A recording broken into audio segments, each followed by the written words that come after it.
안녕하세요. 부에나팍입니다. 아는 투자자분이 아파트의 임차인을 새로 받기 전에 인테리어를 어떻게 할지 감이 잘 안 잡힌다면서 저와 함께 얘기를 나누다가 제가 그동안 투자한 아파트들의 인테리어를 어떤 식으로 진행을 했는지 다시 한번 생각해보는 시간을 가져봤습니다.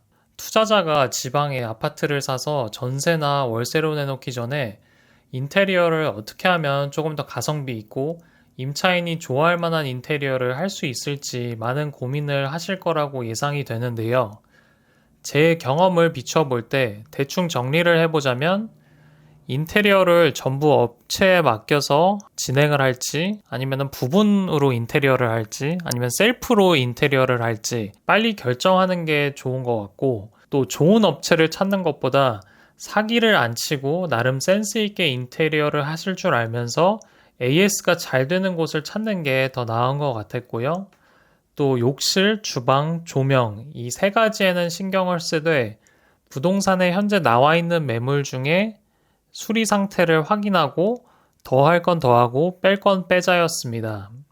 사실 인테리어라는 게 집을 보기 좋게 수리해서 누군가가 안락하게 거주할 수 있게 만들면 끝나는 간단한 일이라고 생각이 되는데 인테리어를 어느 정도 할지에 따라 인테리어를 업체에 맡길지 셀프로 파트별로 알아보고 맡길지 결정을 해야 되고 좋은 업체를 선택해야 되는 과정 그리고 예산과 취향에 따라 세부 품목들을 어떤 것들로 선택할지 이 모든 과정이 결정의 연속이라는 게 우리의 머리를 아프게 하는 것 같습니다. 전 그동안 직장 생활에 익숙해져 있다 보니까 보고하는 것 그리고 선택받는 것에만 익숙해 있지 내가 의사결정을 해나간다는 게 익숙하지가 않았거든요. 그래서 투자 초반에는 더 힘들었던 것 같고 그래서 귀찮아서 결정을 미루는 경우도 많았던 것 같습니다. 인테리어를 할 예정인 분들께 어떻게 의사결정을 할지 그리고 업체를 조금 더 쉽게 찾아서 인테리어를 빨리 끝낼 수 있는지 조금이나마 도움이 됐으면 좋겠습니다. 먼저 투자로 산 아파트는 아무래도 가성비를 따지는 점이 많기 때문에 집에서 살릴 수 있는 건 좀 살려야 합니다. 그리고 실거주집은 내 마음에 들어야 하는 반면에 투자로 산 집은 임차인이 살기 좋아야 되는 인테리어로 진행을 해야 되기 때문에 투자자의 취향은 최대한 좀 배제를 해야 합니다. 그리고 실거주집이든 투자용 집이든 인테리어는 트렌드에 민감하기 때문에 유튜브에서 인테리어로 유명한 채널들은 자주 봐줘야 합니다. 아울 디자인이나 무아연구실, 인쇼는 꼭 봐줘야 되고요. 이 채널들에서 가성비도 있으면서 하이엔드급으로 인테리어 할 수 있는 노하우 같은 것도 많이 공유를 해줍니다. 그리고 오늘의 집도 참고하면 좋고요. 해외 인테리어 샘플들을 참고하려면 핀터레스트라는 이미지 SNS에서 확인하는 게 도움이 많이 됩니다. 그리고 독일병정님 네이버 블로그나 집닥 같은 곳을 살펴보면 금액대별로 어떤 느낌을 낼 수 있는지 확인도 할 수 있습니다. 인테리어 지식에 대해서는 유튜브 채널 뉴빌드TV나 홈드레싱의 모든 것이라는 책을 참고하면 인테리어 용어부터 작업 순서 등 아파트 인테리어 전반에 대한 내용을 이해하기 쉽게 알려줍니다. 그러면 지방 구축 아파트 투자할 때 인테리어 업체를 알아내는 방법에 대해 알아보겠는데요. 요약을 하면 한 세 가지 정도가 될 것 같습니다. 첫째는 네이버 블로그나 유튜브에 검색을 해서 업체를 알아내는 방법이 있고요. 두 번째는 거래했던 부동산 사장님께 인테리어 업체를 소개받는 경우가 있습니다.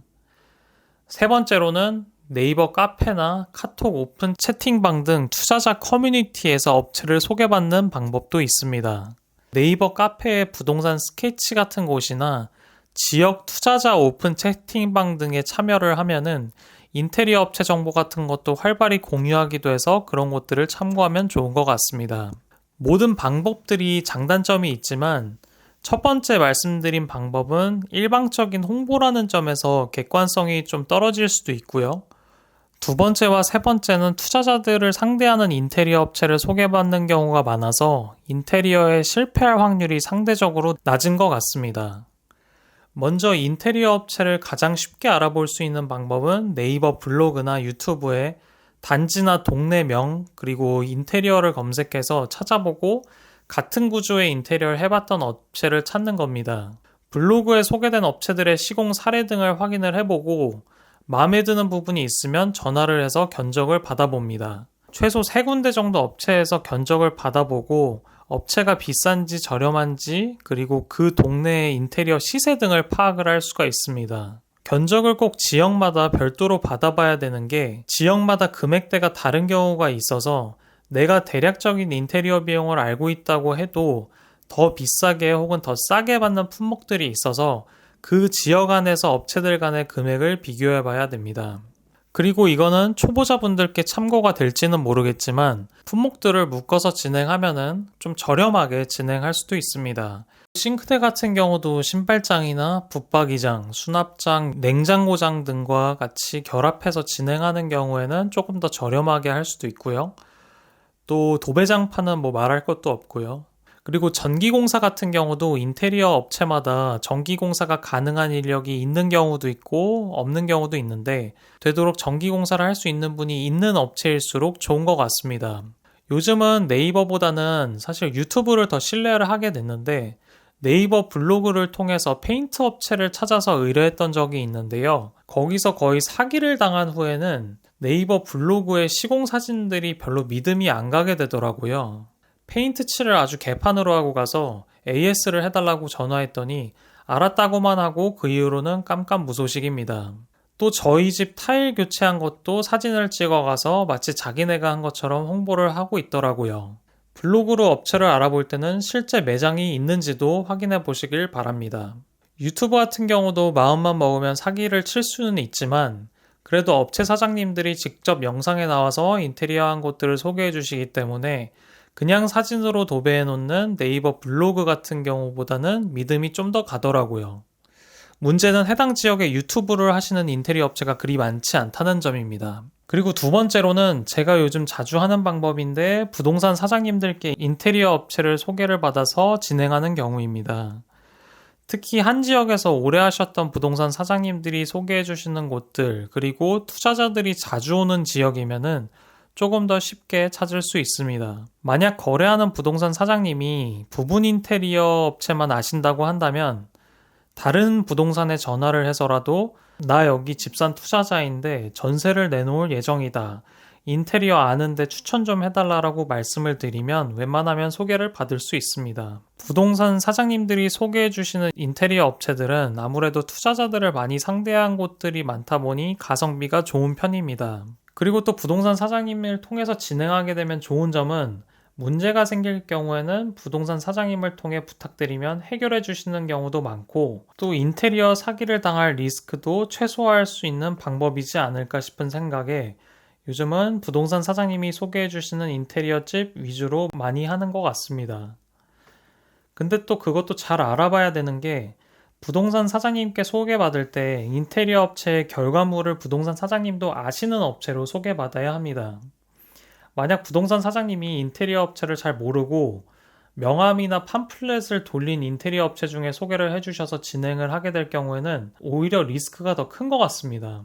그래서 부동산 사장님도 인테리어 결과물을 봤던 곳, 그리고 그 인테리어로 전세까지도 맞춰 받는지를 보고 소개를 받아야지 아닌 경우에는 그냥 따로 알아보시는 게 나은 것 같습니다.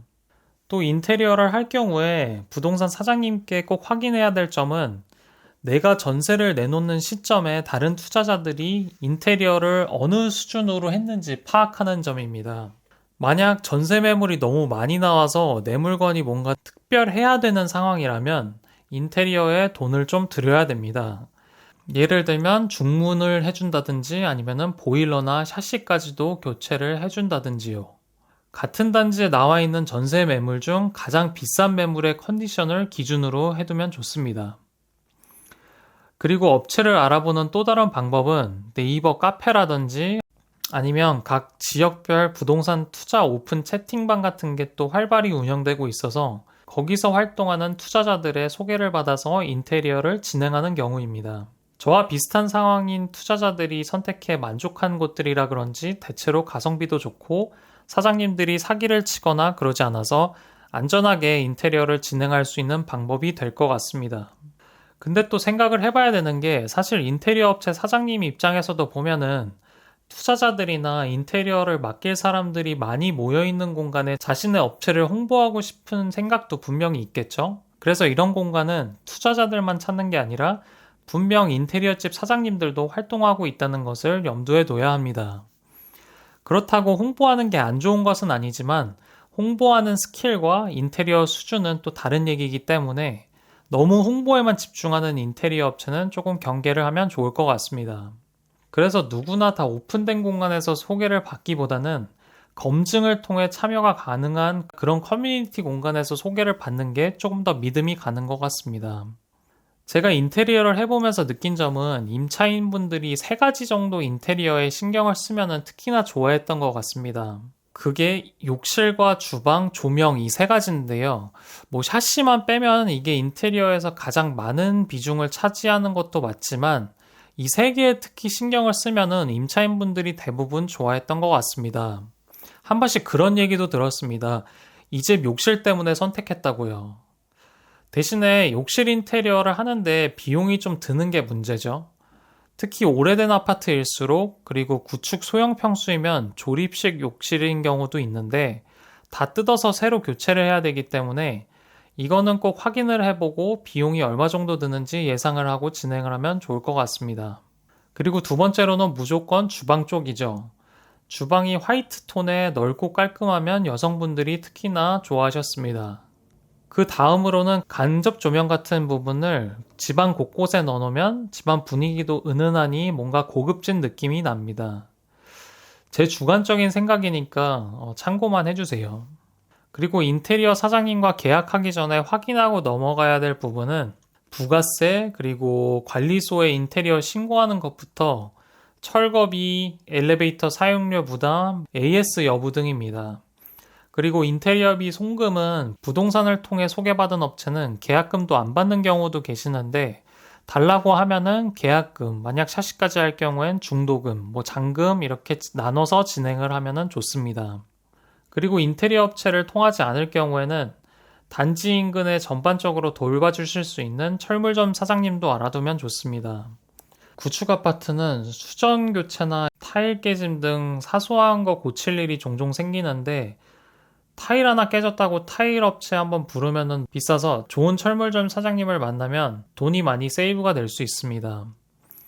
임장이나 계약을 하러 내려갈 때 동네를 둘러보면서 철물점도 한번 들러보고 오는 것도 추천드립니다. 아파트 방제실에서도 수정교체나 간단한 수리도 해주는 단지들도 있어서 철물점에 연락하기 전에 관리소에서 미리 확인해 보시는 것도 좋습니다. 오늘은 지방 구축 아파트 인테리어를 하는 방법에 대해서 알아봤는데요. 생각보다 신경 쓸 부분이 많네요. 아무튼 인테리어를 하시는 분들께 조금이나마 도움이 됐으면 좋겠습니다. 영상이 마음에 들었다면 좋아요와 구독하기를 눌러주시면 감사드리겠습니다.